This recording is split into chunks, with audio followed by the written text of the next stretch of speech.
ആദ്യം എടുക്കണ കാരണേ എന്റെ ഫേസ് വിസിബിൾ അല്ല. നാളെ എടുക്കുമ്പോ നോക്കിട്ട് ചെയ്യാട്ടാ. അപ്പോൾ കാര്യം കേട്ടല്ലോ. ആദ്യമായിട്ട് എടുക്കുന്നതിൻ്റെ എല്ലാ ബുദ്ധിമുട്ടും ഡോൺ ചേട്ടൻ ഉണ്ടായിരുന്നു കേട്ടോ. അവർ ശരിക്കും ഒരു 2 മണിയൊക്കെ ആയപ്പം പോയിട്ടുണ്ടായിരുന്നു. ഡോൺ ചേട്ടൻ 1:45 തൊട്ടേ ഒരുങ്ങി തുടങ്ങിയിട്ടുണ്ടായിരുന്നു. അങ്ങനെ ഇത് എയർപോർട്ടിൽ ചെന്നിട്ട് ചായ കുടിച്ചതെന്നാണ് തോന്നുന്നത്. ഇറാനി ചായയാണ് കുടിച്ചത്. ദുഷ്ടൻ. എന്തായാലും പോട്ടെ, പാവല്ലേ, വല്ലപ്പോഴും കുടിക്കുന്നതല്ലേ, എന്നിട്ടിട്ട് പോയിട്ട് കുടിച്ചോട്ടെ എന്ന് ഞാൻ വിചാരിച്ചു. എനിക്ക് സത്യം പറഞ്ഞാൽ എയർപോർട്ട് കാണുമ്പോൾ പണ്ട് ഭയങ്കര അയ്യോ ഒന്ന് പോയിരുന്നെങ്കിൽ, ഒന്ന് കാണാൻ പറ്റിയിരുന്നെങ്കിൽ എന്നൊക്കെ തോന്നിയിരുന്നൊരു മൊമെൻ്റ് എൻ്റെ ലൈഫിൽ എപ്പോഴൊക്കെയോ ഉണ്ടായിരുന്നു കേട്ടോ. ബട്ട് ഈ ഒരു ഫീൽഡിൽ വന്നതിന് ശേഷം ആ ഒരു ആഗ്രഹം അങ്ങനെ നടന്നു കിട്ടുകയും, ഞാൻ പറഞ്ഞല്ലോ, ഒരു 2 ദിവസം കൊണ്ട് 4 ഫ്ലൈറ്റിൽ കയറിയ ഒരു എക്സ്പീരിയൻസും പിന്നെ അമ്മേനെ കൊണ്ട് പോകാൻ പറ്റിയതും ഒക്കെ ഒരുപാട് സന്തോഷമുള്ള കാര്യങ്ങളായിരുന്നു കേട്ടോ എൻ്റെ ലൈഫിൽ.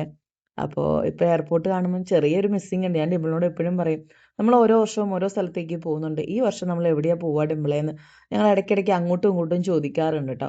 ചില സാഹചര്യങ്ങൾ കാരണം പറ്റാറുമില്ല. ബട്ട് അൺഫോർച്ചുനേറ്റ്ലി ദൈവം ഞങ്ങൾക്ക് അത് കൊണ്ട് തരാറുമുണ്ട് കേട്ടോ. പിന്നെ എയർപോർട്ടിൽ നടന്ന കുറച്ച് രസകരമായ കാര്യങ്ങൾ ഡോൺ ചേട്ടൻ തന്നെ പറയൂ കേട്ടോ. കാരണം അത് ഡോൺ ചേട്ടൻ പറയുന്നത് കേൾക്കാനാണ് രസം. നമ്മളായിട്ട് പറയുമ്പോൾ അത് ഉണ്ടാക്കി പറയണ പോലെയാവും കേട്ടോ. അപ്പോൾ ഈ ഒരു സംഭവങ്ങളൊന്നും ഞാൻ പോയപ്പോൾ കണ്ടിട്ടുണ്ടായിരുന്നില്ല.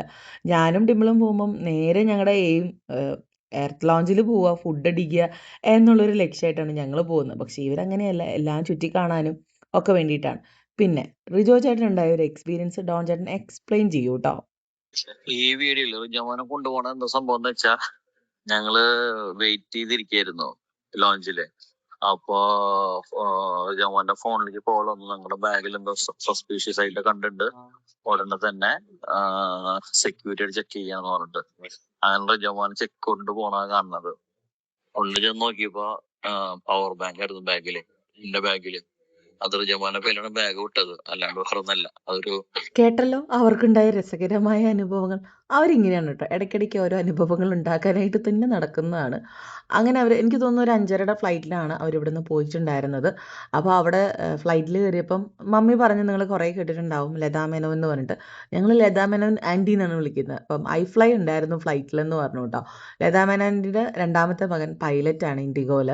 സോ ഞങ്ങൾ ഐ-ഫ്ലൈ എന്നാണ് കേട്ടോ. മൂപ്പറുടെ ഇൻസ്റ്റാഗ്രാം ഐഡിയും ഐ-ഫ്ലൈ എന്നാണ്. സോ ഞങ്ങൾ അങ്ങനെയാണ് റെഫർ ചെയ്യുന്നത്. മൂപ്പർ ഒറിജിനൽ നെയിം എന്താണെന്ന് ചോദിച്ചാൽ ഞാൻ 2 സെക്കൻഡ് ആലോചിക്കും കേട്ടോ. എനിക്ക് സത്യം പറഞ്ഞാൽ ഇപ്പം ചോദിച്ചാൽ ഞാൻ ആലോചിക്കും. എനിവേ ഐ-ഫ്ലൈനെ കണ്ടു. ആദ്യം പുള്ളിക്ക് പെട്ടെന്ന് മനസ്സിലായില്ല, പിന്നെ സംസാരിച്ചു, കുറേ നേരം സംസാരിച്ചു എന്ന് പറഞ്ഞു. അവർക്കൊരു ബേബി ഉണ്ടായിട്ട് അവർ നാട്ടിലുണ്ട് കേട്ടോ. അങ്ങനെ ദേ ഫ്ലൈറ്റിൻ്റെ ഭംഗി എടുത്തുകൊണ്ടിരിക്കുകയെന്ന് തോന്നുന്നു. ഇങ്ങനൊരു അവസരം ഞങ്ങൾ സത്യം പറഞ്ഞാൽ ഇതൊന്നും എടുത്തിട്ടുണ്ടായിരുന്നില്ല എന്ന് തോന്നുന്നു കേട്ടോ. ഇങ്ങനെ കുറേ വീഡിയോസ് എടുത്തിട്ടുണ്ടെന്നുള്ളത് ഞാൻ എൻ്റെ വീഡിയോ അതായത് ലൈവ് ആക്കുന്നതിന് തൊട്ട് മുമ്പാണ് അറിയുന്നത്. അതുകൊണ്ടാണ് ഞാൻ അങ്ങനെ ഒരു വീഡിയോ എടുത്തിട്ടത്. ഡോൺ ചേട്ടൻ ഇങ്ങനെ പറഞ്ഞിട്ടുണ്ട് ഇടട്ടെ എന്ന് ചോദിച്ചിട്ട്. അപ്പോൾ ഇത്രയും കഷ്ടപ്പെട്ട് എടുത്തിട്ട് നമ്മളത് കാണിച്ചില്ലെങ്കിൽ ബുദ്ധിമുട്ടാവില്ല. പിന്നെ എപ്പോഴും എൻ്റെ ഡെയിലി ലൈഫ് കണ്ട് നിങ്ങളും ബോറടിച്ചിട്ടുണ്ടാവും. എന്നെ പോലെ ഇങ്ങനെ ഡൽഹി എയർപോർട്ട് കാണാത്ത എത്ര പേരുണ്ട്? ഞാൻ കണ്ടിട്ടില്ല കേട്ടോ. ഞാൻ ആകെ ബാംഗ്ലൂർ എയർപോർട്ടേ കണ്ടുള്ളൂ. അതൊരു 1.5 എക്സ്പീരിയൻസ് ആയിരുന്നു എൻ്റെ ലൈഫിലെ. അപ്പോൾ ഇത് ഡൽഹി എയർപോർട്ടും കാണാൻ പറ്റി. റിജു ചേട്ടൻ മറ്റേ സേതുരാമര് കളിച്ച് നടക്കുന്നുണ്ട് കേട്ടോ. എനിക്ക് തോന്നുന്നു പിടിച്ചതിൻ്റെ ഒരു സന്തോഷമാണെന്ന് തോന്നുന്നു, കാണുന്നതെന്ന് തോന്നുന്നു. ഡോൺ ചേട്ടൻ ഇവിടുന്ന് പോകുമ്പോൾ ചോദിച്ചു, എടി ഞാൻ നിൻ്റെ സൂട്ട് കേസ് എടുക്കണോ? ഞാൻ പറഞ്ഞു അതൊക്കെ ഡോൺ ചേട്ടൻ്റെ ഒരു കംഫർട്ട് അനുസരിച്ച് എന്താണെന്ന് വെച്ച് ചെയ്തു. പക്ഷേ ഡോൺ ചേട്ടൻ തന്നെ ബാക്ക് പാക്കും കൊണ്ടാണ് കേട്ടോ പോയത്. അപ്പോൾ ഇത് ഡൽഹി എയർപോർട്ടിലെ കാഴ്ചകളാണ്. ഭയങ്കര ഭംഗിയായിട്ട് എനിക്ക് തോന്നി കേട്ടോ. ചെന്നൈ എയർപോർട്ടിലും കുറേ കാര്യങ്ങൾ നമ്മൾ കണ്ടിരുന്നു. പക്ഷേ ബാംഗ്ലൂരാണ് കൂടുതലും എനിക്കും ഡിമ്പിളിനും എക്സ്പീരിയൻസ് ചെയ്യാൻ പറ്റിയിട്ടുണ്ടായിരുന്നു. ഡോൺ ചേട്ടനും പറഞ്ഞു എനിക്കും ബാംഗ്ലൂർ എയർപോർട്ട് ഇതുവരെ പോകാൻ പറ്റിയിട്ടില്ല. മീൻസ് പുതിയതാക്കിയിട്ട് ഡോൺ ചേട്ടൻ പോയിട്ടില്ല കേട്ടോ. ഡോൺ ചേട്ടൻ എന്താണ് ഇങ്ങനെ ഇടയ്ക്കിടയ്ക്ക് ഞങ്ങളിങ്ങനെ അയവിറക്കുമ്പം പറയും നമുക്കൊരു ദിവസം ബാംഗ്ലൂർക്ക് പോകണം എന്നൊക്കെ പറഞ്ഞിട്ട് കേട്ടോ. അങ്ങനെ അവർ ഊബർ കാത്ത് നിൽക്കുന്നതായിരുന്നു തോന്നുന്നു കേട്ടോ. ഇവരുടെ മെയിൻ ലക്ഷ്യം വണ്ടികൾ എടുക്കാനും ഓർഡേഴ്സ് ഇപ്പം ആരെങ്കിലും പറഞ്ഞാൽ അത് എടുത്തു കൊടുക്കാനും ഹെൽപ്പ് ചെയ്യാനും ഒക്കെ അവർ പോകുന്നതാണ് കേട്ടോ.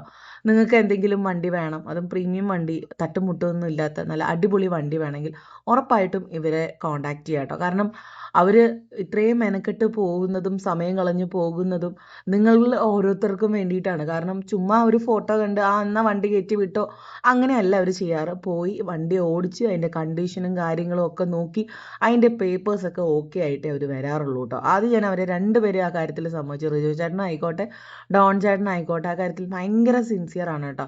ഒരു വണ്ടിക്ക് വേണ്ടി അവർ കഷ്ടപ്പെടുന്നത് ഞാൻ എപ്പോഴും കാണാറുണ്ട്. പിന്നെ ഈ ഒരു പോക്കിന്, അതായത് കാർ എടുത്ത് നമ്മൾ ഓൾറെഡി പറഞ്ഞു വെച്ചിരിക്കുന്ന അനുസരിച്ച് എടുക്കാൻ പോകുന്നതാണ് അവർ. പിന്നെ ഡോൺ ചേട്ടനും റിജു ചേട്ടനും ഇങ്ങനെ കടകളിൽ പോകാൻ ഭയങ്കര ഇഷ്ടമുള്ള കൂട്ടത്തിലാണ് കേട്ടോ. പിന്നെ ഇങ്ങനത്തെ കുട്ടി കുട്ടി കടകൾ, ചായ കുടിക്കാൻ പോവുക, ദോശ കഴിക്കാൻ പോവുക. എനിക്ക് തോന്നുന്നു ഇത് വണ്ടി കാണാനായിട്ട് അവർ പോകുന്ന ഒരു ഏരിയ ആണ്. ഭയങ്കര ഡോൺ ചേട്ടൻ പറഞ്ഞിട്ടുണ്ട്, ഭയങ്കര ഒരു റൂറൽ ഏരിയ പോലെ ഉള്ളിൻ്റെ ഉള്ളിൽ പോകണം എന്നൊക്കെ പറഞ്ഞ് ഞാൻ കേട്ടിട്ടുണ്ട്. അപ്പോൾ എന്താ പറയുക, ഇതൊക്കെ കാണുമ്പോൾ നമുക്കും കൂടെ കയറി പോയാലും തോന്നും. പക്ഷെ അത്ര എളുപ്പമുള്ള കാര്യമല്ല കേട്ടോ. നമുക്ക് പോണതും ഒന്നും അത്ര പോസിബിൾ അല്ല. പ്രത്യേകിച്ച് പിള്ളേരുമായിട്ട് ട്രിപ്പ് പോകുമ്പോൾ നമ്മൾ വേറൊരു വൈബാണ്. പക്ഷേ ഇത് ഒരു ബിസിനസ്സിന് പോകുമ്പം അത്ര എളുപ്പമല്ല ഇവരുടെ കൂടെ പോവുക എന്നുള്ളത്. ഇവർ പല സ്ഥലങ്ങളിലും പോവുകയും സംസാരിക്കുകയും ഒക്കെ ചെയ്യാറുണ്ട് കേട്ടോ. അപ്പം നിങ്ങൾക്കും എന്തെങ്കിലും വണ്ടി വേണം, ഇപ്പം ക്രിസ്റ്റ പോലത്തെ വണ്ടികൾ, ഫോർച്യൂണർ, എൻഡേവർ, അങ്ങനത്തെ വണ്ടികൾ ബഡ്ജറ്റായിട്ടും അതുപോലെ നല്ല വണ്ടികളും വേണമല്ലോ, പ്രീമിയം ആയിട്ടുള്ള നല്ല വണ്ടികളും വേണമല്ലോ. അങ്ങനെ എന്തെങ്കിലും വേണമെങ്കിൽ ഉറപ്പായിട്ടും ഡോൺ ചേട്ടനെ കോൺടാക്ട് ചെയ്യാം. അപ്പോൾ നമ്പർ ഞാൻ കമൻറ്റ് ബോക്സിൽ മെൻഷൻ ചെയ്യാം കേട്ടോ. വീഡിയോയിൽ അങ്ങനെ ഞാൻ പേസ്റ്റ് ചെയ്ത് വെക്കണില്ല. അപ്പോൾ ഇവർ രണ്ടുപേരും എനിക്ക് തോന്നുന്നു റൂം എടുത്ത് ഡ്രസ്സൊക്കെ മാറിയെന്ന് തോന്നുന്നു റിജോ ചേട്ടൻ. ഡോൺ ചേട്ടൻ അങ്ങനെയല്ല, ഒരു ഡ്രസ്സ് ഇടയ്ക്കിടയ്ക്ക് മാറില്ല കേട്ടോ. റിജു ചേട്ടൻ ഇടയ്ക്കിടയ്ക്ക് മാറുന്നുണ്ടോ എന്ന് എനിക്കിപ്പോൾ ഒരു സംശയം ഇപ്പോൾ ഇത് കണ്ടപ്പോൾ. ഇപ്പോഴാണ് ഞാൻ വീഡിയോ എല്ലാം ഒരുമിച്ചിട്ട് കണ്ടു നോക്കിക്കൊണ്ടിരിക്കുന്നത് കേട്ടോ. അവിടുന്ന് അവർ കൂടുതലും എനിക്ക് തോന്നുന്നു ഊബറിലാണ് യാത്ര ചെയ്യുക, അതാണ് സൗകര്യവും. പിന്നെ ഇതൊക്കെ വണ്ടിയൊക്കെ ഇടുന്ന ഒരു യാർഡ്, അതായത് ഒരു വലിയൊരു ഏരിയ ആണ് കേട്ടോ. അപ്പോൾ അവർ മെയിൻലി പോയിരിക്കുന്നത് ക്രിസ്റ്റ കാണാനായിട്ടാണ്. അപ്പോൾ ഇത് ഇഷ്ടം പോലെ വണ്ടികളുണ്ട്. ഇതിന്റെ സ്പെസിഫിക്കേഷൻ ഒക്കെ ഡോൺ ചേട്ടൻ പറയും. ഈ ക്രിസ്റ്റ 2019 മോഡല്, സിംഗിൾ ഓണർ, 58,000 ആകെ ഓടിയിട്ടുള്ള ഓട്ടോമാറ്റിക് ആണ്, ഓട്ടോമാറ്റിക് ഡീസൽ. അപ്പോൾ വണ്ടിയുടെ സ്പെസിഫിക്കേഷൻസ് ഒക്കെ കേട്ടല്ലോ. എനിക്ക് ഇവർ കൊണ്ടുവരുന്ന ക്രിസ്റ്റകളൊക്കെ ഭയങ്കര ഇഷ്ടമാണ് കേട്ടോ. ഭയങ്കര അടിപൊളി ക്രിസ്റ്റകളാണ് അവർ കൊണ്ടുവരാറ്. ഇൻറ്റീരിയർ ആയിക്കോട്ടെ ഭയങ്കര അടിപൊളി. നമ്മളന്ന് ബാംഗ്ലൂർക്ക് പോയിട്ട് തിരിച്ചു കൊണ്ടുവന്ന വണ്ടി ഭയങ്കര സൂപ്പറായിരുന്നു കേട്ടോ. അങ്ങനെ ദേ ഡോൺ ചേട്ടൻ്റെ ഫേസ് കാണിക്കണം എന്ന് പറഞ്ഞപ്പോൾ തൊട്ട് തുടങ്ങി സെൽഫി എടുത്ത് തുടങ്ങിയതാണ്. പിന്നെ വേറെ ഒരു വണ്ടി കണ്ടിരുന്നു. അപ്പോൾ അതും ഡോൺ ചേട്ടൻ അതിൻ്റെ സ്പെസിഫിക്കേഷൻസ് പറയുന്നുണ്ട്. ചിലപ്പോൾ ഞാൻ പറഞ്ഞാൽ തെറ്റിപ്പോയാലോ. ഇത് വന്ന് നമ്മുടെ ടൊയോട്ട ഹൈലക്സ് ആണ്, ടോപ്പ് എൻഡ് മോഡലാണ്.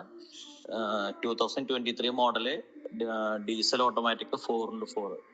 വണ്ടി ആകെ ഓടിയിട്ടുള്ള 36,000 ആണ് ഓടിയിട്ടുള്ളത്. കേട്ടല്ലോ വണ്ടിയുടെ കാര്യങ്ങൾ. ഇതിങ്ങനെ നോക്കണ്ട കേട്ടോ. അതിൻ്റെ നല്ല അടിപൊളി വെർഷൻ ഉണ്ട് കേട്ടോ. ഫോട്ടോസ് ഉണ്ട്. ഇതിപ്പം ആ പൊടിയിൽ കിടക്കുന്നതിൻ്റെ ഒരു ഇതാണ് കാണുന്നത്. ഭയങ്കര കളറ് നല്ല അടിപൊളി കളറല്ലേ, കണ്ണിൽ കുളിർമ കൊള്ളുന്ന കളർ. ഞാൻ പെട്ടെന്ന് കണ്ടപ്പോൾ ഇതെന്താ ഇങ്ങനെ, ഞാൻ ആദ്യമായിട്ടാണ് കേട്ടോ ഇങ്ങനെ ഒരു വണ്ടി കാണുന്നത്. അതിൻ്റെ ഫോട്ടോസാണ് കേട്ടോ. ഇങ്ങനത്തെ വണ്ടികൾ ഇഷ്ടപ്പെടുന്ന നിങ്ങളുടെ ഫാമിലിയിൽ ആരെങ്കിലും കാണും, അല്ലെങ്കിൽ നിങ്ങൾ തന്നെ കാണും. അപ്പോൾ ഇങ്ങനത്തെ വണ്ടിയൊക്കെ അന്വേഷിച്ച് നടക്കുകയാണെങ്കിൽ ഉറപ്പായിട്ടും ഡോൺ ചേട്ടനെ കോൺടാക്ട് ചെയ്യുക. എല്ലാ കാര്യങ്ങളും ജെനുവിൻ ആയിട്ടുള്ളതാണ്. ഡീറ്റെയിൽസും കിലോമീറ്റേഴ്സ് എല്ലാം ജെനുവിൻ ആയിരിക്കും. അല്ലാണ്ട് നമ്മൾ ബിസിനസ് പർപ്പസിന് വേണ്ടി ഇതൊന്നും പറയുന്നതോ ചെയ്യുന്നതോ അല്ല കേട്ടോ. കാരണം നമ്മളൊരു കാര്യം അതും പബ്ലിക്കലി ചെയ്യുമ്പോൾ അതിൽ ഒളിയും മറിയും കള്ളത്തരങ്ങളും ഒന്നും പാടില്ല എന്നാണ് എല്ലാവരുടെയും പോളിസി അല്ലേ. പ്രത്യേകിച്ച് ഡോൺ ചേട്ടൻ അങ്ങനെയാണ് കേട്ടോ. അപ്പോൾ നിങ്ങൾക്ക് അങ്ങനെ എന്തെങ്കിലും ഇപ്പോൾ കാണിച്ച 2 വണ്ടി എന്തെങ്കിലും വണ്ടിയാണ്, ഇത് തന്നെ വേണമെന്നല്ല, വേറെ എന്തെങ്കിലും വണ്ടി വേണമെങ്കിൽ ഉറപ്പായിട്ടും ഡോൺ ചേട്ടനെ കോൺടാക്ട് ചെയ്യാം കേട്ടോ. ഇത് ആ വണ്ടിയുടെ ഡീറ്റെയിൽസ് മെൻഷൻ ചെയ്തിരിക്കുന്നതാണ്. നിങ്ങൾക്ക് വായിക്കാൻ വേണ്ടിയിട്ടാണ് കുറച്ചധികം നേരം ഞാൻ ഇടുന്നത് കേട്ടോ. നിങ്ങളുടെ വീട്ടിലിപ്പം നിങ്ങൾക്ക് അല്ലെങ്കിൽ നിങ്ങളുടെ ഭർത്താവിന് അല്ലെങ്കിൽ സഹോദരന്, കസിൻസിന് ആർക്കെങ്കിലും ഈ വണ്ടി ചിലപ്പം അന്വേഷിച്ച് നടക്കുന്നുണ്ടായിരിക്കും. അപ്പോൾ അവർക്ക് വേണ്ടിയിട്ടാണ് കേട്ടോ ഇതിട്ടത്. എനിക്ക് തോന്നുന്നു അതിന് ശേഷം ഒരു വണ്ടി ഓടിച്ച് നോക്കാൻ എടുത്തിട്ടുണ്ടായിരിക്കും. അപ്പോൾ നമുക്ക് നമ്മുടെ കൂടെ ഒരാൾ വരികയും അതിനെക്കുറിച്ച് സംസാരിക്കാൻ അവർ ഓടിച്ച് നോക്കി അവർക്കൊരു ഉറപ്പ് കിട്ടുമ്പോഴേ അവരത് എടുക്കുകയുള്ളൂ കേട്ടോ. ചുമ്മാ ചാടി കയറി എടുത്തിട്ട് വരാറില്ല. അതിനുശേഷം വീണ്ടും ഗരം മസാലയിൽ പോയേക്കണം. ഭക്ഷണം കഴിക്കാൻ പോയതായിരിക്കും. എനിക്കറിയില്ല, ഗരം മസാല എന്ന് കണ്ടപ്പോൾ ഒരു ഇത് വീഡിയോ എടുക്കുന്നതുകൊണ്ട് ഞാനൊക്കെ ക്ഷമിക്കുകയാണ്. പോട്ടല്ലേ, പാവല്ലേ. എനിക്ക് വീഡിയോ ഇടയ്ക്കിടയ്ക്കായിട്ട് വരുന്നതുകൊണ്ടാണ് കേട്ടോ ഈ ലാഗ് വോയിസ് ഓവറിലായാലും ഞാൻ പറയണത്. അപ്പോൾ അതേ ഒരു ഭക്ഷണമൊക്കെ കഴിക്കാൻ പോയിട്ട്, നല്ല നോർത്ത് ഇന്ത്യൻ ഫുഡാണ്, സാരമില്ല, കണ്ണടച്ച് പിടിച്ച് വോയിസ് ഓവർ കൊടുക്കാം അല്ലേ. അങ്ങനെ ഭക്ഷണമൊക്കെ കഴിച്ചിട്ട് എനിക്ക് തോന്നുന്നു എവിടെയോ പോവാണ് കേട്ടോ. അപ്പോൾ ഇന്നത്തെ വ്ളോഗ് ഇത്രയേ ഉള്ളൂ. നാളെ കാര്യമായിട്ട് വീഡിയോ എടുത്തിട്ട് വരുമെന്നാണ് ഡോൺ ചേട്ടൻ പറഞ്ഞിരിക്കുന്നത്. എന്തായാലും നമുക്കൊരു അവസരം കൊടുക്കാം അല്ലേ. പാവല്ലേ, നമ്മൾ എടുക്കാമെന്ന് പറഞ്ഞ സ്ഥിതിക്ക് എടുക്കട്ടെ അല്ലേ. നമ്മളായിട്ട് ഒരു ഡീഗ്രേഡിങ് കൊടുക്കണ്ട. അപ്പോൾ എല്ലാവർക്കും ഈ ഒരു വ്ളോഗ് ഇഷ്ടമായെന്ന് കരുതുന്നു. നാളെ പുതിയൊരു വ്ളോഗായിട്ട് വരാം ഡോൺ ചേട്ടൻ്റെ. അതുവരെ എല്ലാവർക്കും bye and take care. Thank you for supporting. Keep supporting. Thank you all.